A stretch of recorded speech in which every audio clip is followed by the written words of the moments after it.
নমস্কার সকলকে, আমি পম্পিস ওয়ার্ল্ডে জানাই সকলকে স্বাগত। আজকে শনিবার, একদম কম সময়ের মধ্যে প্রেসার কুকারে বানাবো বাসন্তী পোলাও, তাও একদম ঝরঝরে বাসন্তী পোলাও। চলো দেখে নেওয়া যাক।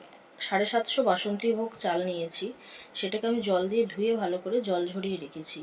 তার সাথে এবার মেশাবো গোলমরিচ, নুন, চিনি, গোটা গরম মশলা। গোটা গরম মশলাতে থাকছে দারচিনি, লবঙ্গ, এলাচ, ঘি, তেজপাতা, হলুদ মাখিয়ে আমি ভালো করে সেটাকে কিছুক্ষণ রাখবো। এবার প্রেশার কুকারে আমি তেল দিয়ে, তোমরা ঘিও দিতে পারো, আমি তেল অল্প দিয়েছি, ঘি একটু দিয়েছি, দিয়ে ভালো করে গরম করে তার মধ্যে আমি দিয়ে নেব গোটা গরম মশলা। গোটা গরম মশলা থাকছে এলাচ, লবঙ্গ, দারচিনি, দিয়ে ভালো করে ভেজে নেওয়ার পরে দেবো একটু তেজপাতা দিয়ে সেটাকে ভালো করে ভেজে তার মধ্যে দেবো কাজু, কিশমিশ দিয়ে ভালো করে ভেজে নেব।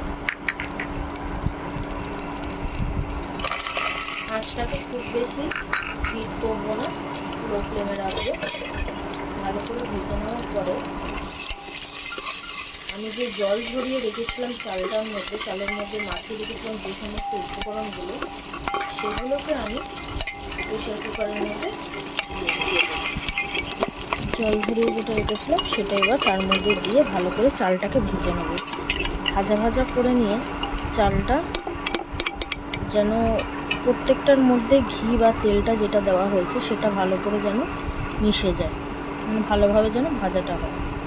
ভাজাটার পরে আমি জল দেব। জলটাও ঠিক আমাদেরকে ভালোভাবে মেপে নিতে হবে, যেন খুব বেশি যেন জলটা না হয়। আমি দেখিয়ে দেবো আঙুল ডুবিয়ে জলটা কতটা কি হয়েছে। দেখো জলটা দিয়ে দিলাম, দিয়ে আমি এবার আঙুল দিয়ে দেখবো কতটা কি হয়েছে, তোমাদেরকেও আমি দেখিয়ে দেবো। ভালো করে নেড়ে নিচ্ছি, নেড়ে নিয়ে দেখবো যে পরিমাণটা কতটা কি হয়েছে। ঠিক আছে, এবার দেখো আমি আঙুল দিয়ে দেখিয়ে দিচ্ছি। দেখো আমাদের যে আঙুলের কর রয়েছে সেই কর অনুযায়ী আমি মেপে নিলাম। 1 কর কি 2 কর অবধি, 1 কর কি ওই 2 করে হাঁপাহাঁপি দেওয়া যেতে পারে জল। ঠিক আছে, জলটা দিয়ে আমি প্রেশার কুকারের ঢাকনাটা আটকে আমি একটা সিটি পড়তে বন্ধ করে দেবো। দেখো প্রেশার কুকারের ঢাকনা খুলে দেখাচ্ছি কতটা ঝরঝরে হয়েছে, কতটা সুন্দর হয়েছে। চলো থালায় বাড়া যাক। দেখো আমি থালায় বেড়ে নিয়েছি, এবার আমি খেতে দেবো সকলকে। দেখে নাও, সাথে একটু ছিল পটল আলুর তরকারি। ভালো লাগলে লাইক, কমেন্ট, শেয়ার করো। নিরামিষের দিন তোমরাও বানিয়ে কেমন হয়েছে সেটা আমাকে কমেন্টের মাধ্যমে জানিও। থ্যাংক ইউ সকলকে।